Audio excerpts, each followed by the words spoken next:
চাহ বাগিচাৰ শ্ৰমিকক ভূমিৰ পট্টা প্ৰদানৰ সিদ্ধান্তত উৎফুল্লিত চাহ জনগোষ্ঠীৰ লোক দল সংগঠন।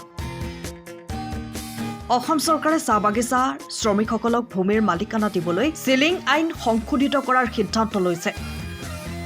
কেবিনেটত লোৱা এই সিদ্ধান্ত অনুসৰি চাহ বাগিচাৰ শ্ৰমিক লাইনৰ ভূমিৰ মালিকানা চাহ জনগোষ্ঠীয় সম্প্ৰদায়ক হস্তান্তৰ কৰা হ'ব, যাৰ ফলত প্ৰায় ৩ লাখ পৰিয়াল উপকৃত হ'ব বুলি আশা কৰা হৈছে। অসম চৰকাৰৰ এই পদক্ষেপ চাহ শ্ৰমিকসকলৰ দীৰ্ঘদিনীয়া দাবীৰ এক স্বীকৃতি। সেইলৈ উৎফুল্লিত চাহ বাগিচাৰ সকলো লোক। পুৱাই তিয়ক চাহ বাগিচা আটাচা যোৰহাট জিলাৰ বিষয়ববীয়া উপস্থিত হৈ এয়া এক ঐতিহাসিক ক্ষণ বুলি অভিহিত কৰি এই সিদ্ধান্তৰ বাবে অসম চৰকাৰক ধন্যবাদ জ্ঞাপন কৰে। অসম চাহ জনগোষ্ঠীৰ লোকসকলৰ বাবে এটা খুবেই আশাপ্ৰদ খবৰ যে অসম চৰকাৰে যিটো শেষৰ কেবিনেট বৈঠক হৈছিলে তাতে সিদ্ধান্ত যেটা কৰা হৈছিলে যে চাহ শ্ৰমিক লোকসকলক ভূমি পট্টা প্ৰদান কৰা হ'ব।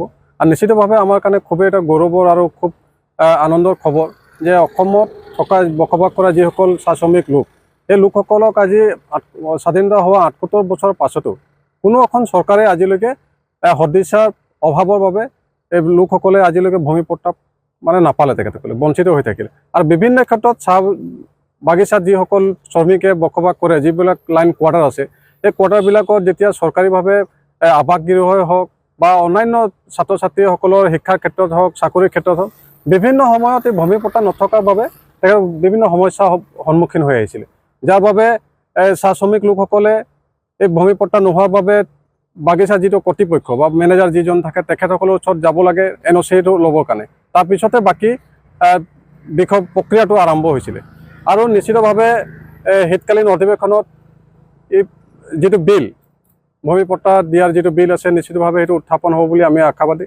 আমি অসম চৰকাৰৰ যিটো মাননীয় মুখ্যমন্ত্ৰী মাননীয় হিমন্ত বিশ্ব শৰ্মা ডাঙৰীয়াক আমি ধন্যবাদ জ্ঞাপন কৰিছোঁ, অসম চাহ জনগোষ্ঠীৰ ছাত্ৰ সন্থা হয়, যে তেখেতে যি বলিষ্ঠভাৱে নেতৃত্ব দি এই চাহ জনগোষ্ঠীৰ লোকসকলৰ বাবে যি সিদ্ধান্ত গ্ৰহণ কৰিলে বা যি তেখেতে উত্তৰণৰ কাৰণে যিবিলাক তেখেতে কাৰ্যকলাপ কৰিছে বা ভূমি পট্টাৰ দৰে যি অধিকাৰ চাহ জনগোষ্ঠীৰ লোকসকলক দিয়াৰ যি ঐতিহাসিক সিদ্ধান্ত, এই কাৰণে আমি আটছা হৈ তেখেতক আন্তৰিকতাৰে ধন্যবাদ জ্ঞাপন কৰিছোঁ। চাহ জনগোষ্ঠীয়েও তেখেতক আন্তৰিক ধন্যবাদ জ্ঞাপন কৰিছোঁ। নিশ্চিতভাৱে এই বিল আমাৰ বাবে খুব আশাপ্ৰদ হ'ব, আনন্দৰ হ'ব, গৌৰৱৰ বিষয় যে ভূমি পট্টা তেখেতসকলক প্ৰদান কৰিব। নিশ্চিতভাৱে আমি অসম চৰকাৰৰ যি বিজেপি নেতৃত্বাধীন চৰকাৰ, আমি সকলোকে আমি ধন্যবাদ জ্ঞাপন কৰিছোঁ। সময়ৰ খবৰ সময়ত পাবলৈ ফ'ল' কৰক টাইম অফ আছাম।